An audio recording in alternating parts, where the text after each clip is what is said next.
Happyland Theater in the Bywater has built a cult following since it was resurrected. Now it's asking the community for help. Rachel Hanley takes us to Happyland, which is in dire need of funding for repairs.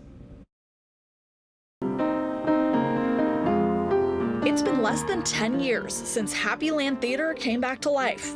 Now it's asking its fans for a favor after the city said some repairs were no longer optional. It spooked me, for sure. Happyland opened on Burgundy Street in 1914 as a movie theater. Posters from that era and tatters of the original curtain are still there. In 1957, it shut down. For decades after, the building was used for storage. When Jeff Mattson bought it in the early 2000s, it was packed with junk. Chinese restaurant had closed down in Eunice, and they stuck everything in here, including the deep fryer, the hood, the tables, the chairs, the menus. It took him about 10 years to clear everything out. In 2015, he reopened the doors.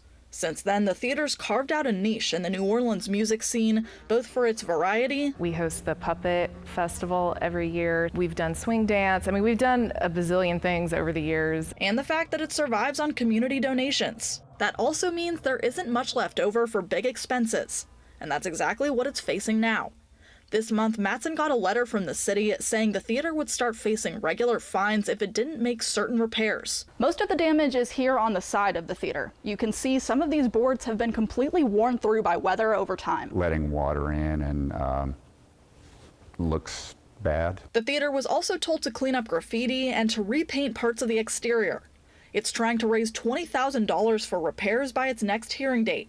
That's on November 11th. Less than 3 months away. I'm optimistic. We've had a lot of support from the community at large. A GoFundMe for Happyland has already racked up thousands of dollars. Mattson says there might be some benefit concerts in the works too. He's optimistic that Happyland fans won't let the show come to an end anytime soon. Rachel Hanley, WWL Louisiana. We reached out to the city about Happyland, and a spokesperson told us the property is not on the list for demolition. If the repairs are not made by the next hearing date, a lien would be placed on the property, followed by some fines.